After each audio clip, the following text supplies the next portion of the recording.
Howdy ho, YTPC. I hope you're doing well. It's Easy Embers here on the porch because spring has sprung, at least for a short period of time.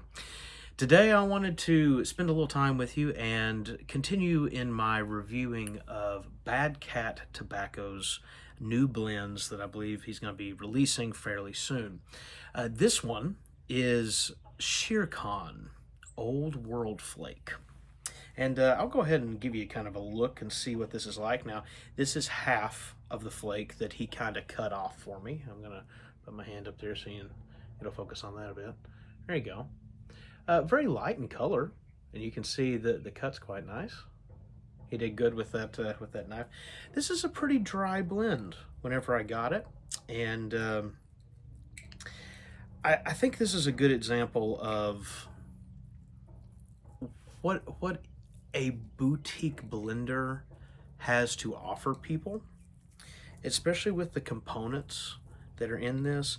Whenever I think boutique, whenever I did a lot with music, I always enjoyed talking with boutique amp builders and boutique, custom guitar builders and, people like that. And whenever you talk with those guys, that they all are very dedicated to the craft, but the advantage that they get to bring to the scene is, okay, they can have the same quality that you would get from, say, a standard bigger corporation sort of deal.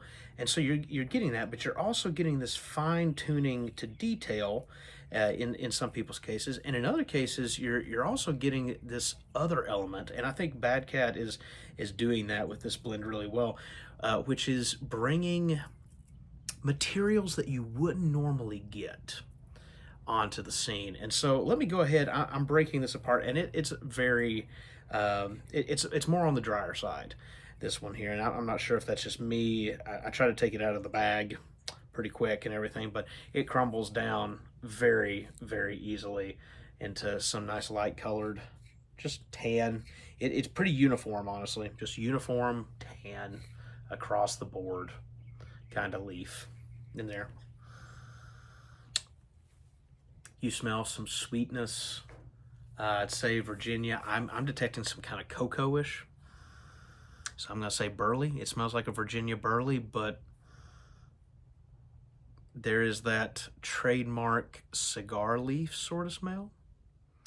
While I'm packing my pipe here, I'm going to be using my little Coral Blast Iglesias pipe, a little Eskimo. I like this pipe. It's got a very small bowl, and that's kind of what I've been rocking for most of these. And I like having the smaller bowl. But let me tell you the components here in this Shere Kahn. You have it is a mouthful, and I think, buddy, if you're watching this, you can tell me the reasoning if there's something that I'm missing here. But he calls it Old World Flake, and most, if not all, it may be all, that he's pulling from here is sourced from different regions from either Africa or Eurasia, one of those areas. So the first one that he's got listed here is Samson in there, and I usually really like Samson quite a bit.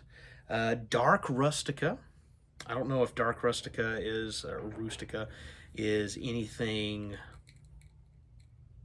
I don't know if that's anything different than your typical Rustica. So may have to, somebody in here and in the comments may have to give me some info on that one because I'm still learning. Cameroon Fronto. I hope I'm pronouncing that correct.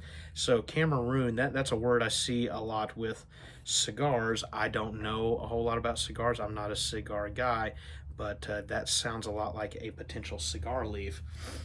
Uganda Burley and Indonesian Sumatra. Okay, so those are the components, but he's also added in here that he has cased this. I know in talking to him at Muletown, he said he tries to keep it as natural as possible on a lot of it, but he's cased this one in citrus, dates, and molasses. So those are some possible notes that I'm going to be looking for in here. All right. So we've got her packed. Nice little light, and that half flake was like perfect. It just brought it right up to the top there. All right.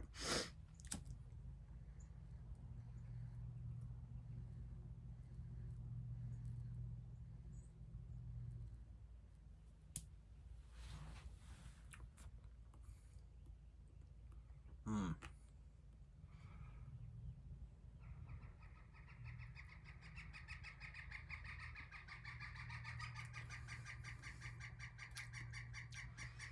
Red-headed woodpecker just decided to fly over.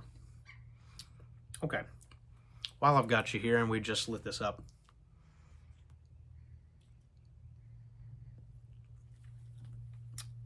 I have smoked this in 3 different pipes, and both indoors and outdoors. And on multiple accounts, upon first light of this blend, what hit me first was the cigar leaf. This one has a pretty. I'm not a big cigar guy. I've sampled a few of them, but this, in my limited knowledge of cigars, this one has definite cigar leaf in it.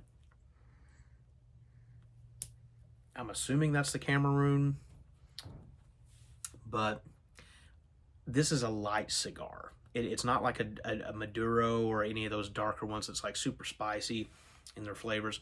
This is a very like, I don't know cigar stuff, but I'm going to say like a Connecticut. Maybe I'm using the right wording there.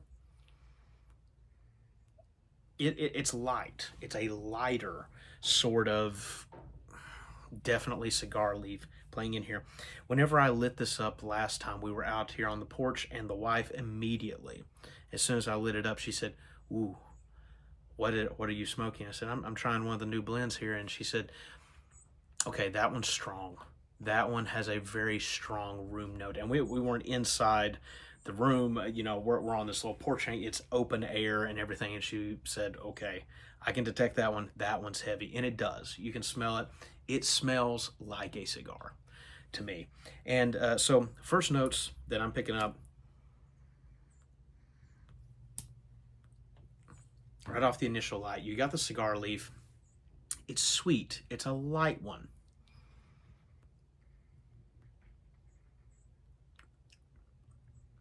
It's not hay, although there's a little hay in there, but it's more of a. It's more bready. The Virginias are playing more bready with it. Definitely earthy.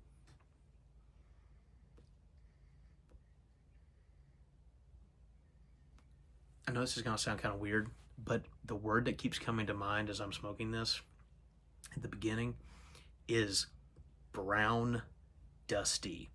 It tastes dusty. I know that sounds kind of weird, but it tastes kind of dusty. Oh no, I'm going to smoke on down through here, and then I'll give you some of my past notes that I had with the other bowls. And at least the beginning light, you're definitely going to pick up that cigar note, and that is holding true. But I'll check back in with you as we get on deeper into the first third and into the second. Yeah, okay, so we're safely into the first third here, and the flavors are developing. Okay, some things to note. What I'm tasting right now is a little different than what I got on the first and second sort of smokes. Each time I've smoked this one, different kind, the same notes appear, but in different intervals. So that's interesting. That at least keeps it, fascinating.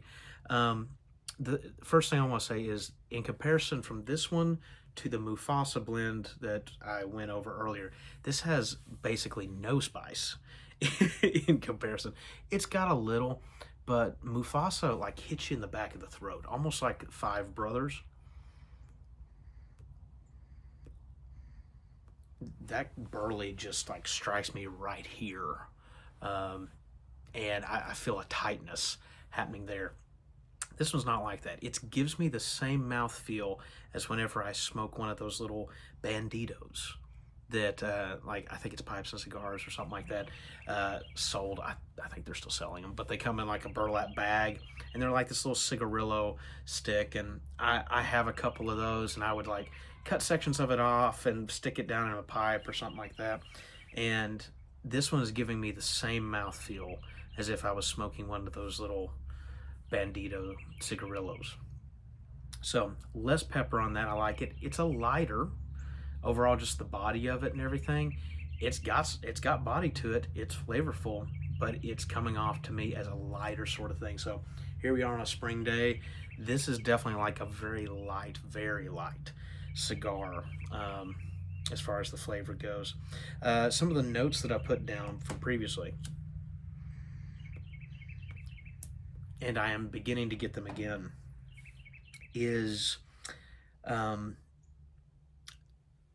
picking up on the finish and the retrohale a kind of, I don't know if I can really attribute it to like lemoniness or anything like that, but I'm assuming there's a feeling there that's more citrusy. It's kind of cleaner. And what the thing I can put my finger on for sure is that there's some sort of apricot. It tastes, I'm picking up an apricot. I wouldn't say it's a full-on molasses. I wouldn't say that it's a full-on like date, but it tastes kind of like a dried apricot, something like that. And it only comes through really in the finish and the retrohale. If I had to, and I put this down on my second pipe, and I would still agree with it, the taste and the flavors that I'm getting is reminiscent of if you took Haunted Bookshop cake and you blended it maybe like 3/4 Haunted Bookshop, 1/4 cigarillo leaf or cigar leaf. That's kind of the flavors that I'm getting here right now. And then you add the little apricot finish at the end there. It's pretty good. It's not too bad. All right, I'll come back with the deeper into the second and the final third here with you in just a little. Okay, safely halfway through. And when I'm getting the changes about halfway through is that it's deepening. The flavors, you know, as most blends do, it's deepening quite a bit. I'm picking up, oh man, it's hard to put my finger on. This one has a lot, you know, I try to put comparisons out there. Right now where I'm currently getting is like a really more, it's kind of like Tilbury, if you know Tilbury, but take out most of the sweetness. Most of, like, the thing that I attributed at the beginning here is like a bready sweetness, it's basically gone. That was more really kind of in the first third. Here in the second, like a halfway point, it's deeper. I wish I had a better word for it. It's just deeper. And I'm getting kind of like a hint of like it's not strong, but it's like 85-90% cacao, the darker, bitterer chocolate, and it's not strong. It's there. It pops up for a brief moment whenever I pull in, and then it's gone. And if you retrohale at this point, if you don't retrohale, that's about it. That's what I'm getting. But if you retrohale, then you get, especially as it lingers between pulling in and everything, it's getting more of the sweetness. The sweetness is much lighter. It's just a hint here and there, and it is. I think it's got to be. It's still kind of an apricot, but I'll tell you, this blend has enough complexity to it that I can't put my finger on it. So that's a cool experience. The only other major thing to note or worth noting right here is I am soundly halfway through the bowl, and yeah, I'm beginning to feel it. I'm beginning to feel it. Like I told you, I've said many times, I'm a nicotine lightweight. I know what I am. There's no reason to pretend not to be. And I'm beginning to feel it. And I ate a meal before I had this, because the first time I had it, I had to stop. I had to stop near the end, just like the bottom third. I was like, too much. So I took a meal, but right now there's a little bit of a battle. There's a little swimminess that's beginning to happen. So this has definitely got more nicotine in it. Blame it on the Rustica or something. I don't know. This has definitely got something in it that's got more nicotine than what the last one did. That's just me. So this is probably going to end up being, for me, a medium high sort of nicotine level. Right now we're setting it, okay, we've reached the medium point, and this is a pretty small bowl, and it's not very deep, so it's got some punch to it. Yeah, I'll check back in with you in just a little bit. All right, let's bring this home. I am definitely towards the bottom of this. There's just a little bit left in it. Okay, I've taken a few more notes here. What's been happening in the final third is that there is this underlying, or I should say over top, I don't know. There's this base level blanket of light cigar leaf. That's just that flavor has maintained all the way through. But then in the bottom third, every like 2 to 3 puffs, the finish of it kind of changes a little bit. It'll start out with notes that are more vegetal, or I would almost lean floral, but it's more of a bitter sort of, so I'm going to say vegetal, that I attribute to some kinds of Turkish. So maybe that's the Samsung. I don't know. I'm still needing to develop my palate on that. But there's definitely some vegetal notes.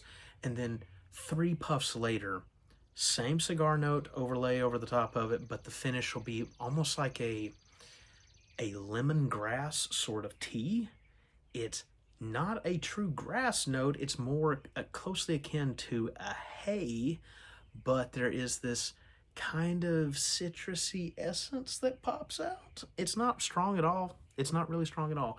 And then 3 puffs later, the finish takes on a very light version of your darker, not nutty burleys, but like darker, deeper, earthy burleys that I pick up in things like HH Barley Flake. Definitely not full HH, but you know, it's akin to that. And then the process will start all over again. Puff, puff here, it changes, puff, puff here, and it just keeps kind of oscillating between those 3. So, final takeaways here. If you are a lover of blends with cigar leaf, this one's for you. If you are currently, I would, once again, I'm not a cigar guy, but if I were a cigar smoker, or if I had a friend that was a cigar smoker, particularly if they liked lighter cigars, I would suggest this to them as a crossover blend. It is definitely more akin to some of those lighter ones, or even those little banditos. It's very similar to that. Yeah, that's kind of the vibe that I'm getting with this. It's pretty good. Out of the 2 blends by Bad Cat that I've just tried recently, this one is going to take second place seat to Mufasa. It's definitely lighter in like its flavor than Mufasa, and it has virtually no spice in comparison to Mufasa, but I'm still kind of swimmy in the head a little bit, and it has got that that cigar note all the way through, and I'm not a huge cigar fan, just me personally. So yeah, but people that love cigars, this is going to be a great one for you, and I would definitely keep an eye out for it. And because I'm not a cigar guy, I haven't purchased a lot of pipe tobacco that uses cigar leaf in the blend, so pardon me on that one. That note that I'm tasting in there is probably more familiar to those of you who do enjoy those blends and already have some of those blends. So overall, really cool experience. It's what I love about boutique blenders and getting that new one. And check it out. Be watching for it whenever he releases, especially if I said something that kind of appeals to you a little bit. And don't forget, you may try this and be like, oh my gosh, this guy, Easy Embers, he has no taste buds whatsoever. And that's okay. That's fine. Call me crazy. It's all just up to each individual taste. But I appreciate you guys watching this. I do have one more blend by Bad Cat that I'm going to go and give a taste to. It's the one that puts the biggest smile on my face for Cheshire. Yes, it is the Cheshire Cat Flake, and I am looking forward to trying that one. And it'll be on its way soon.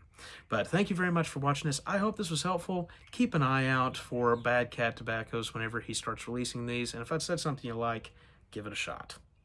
I'll see you on the next one.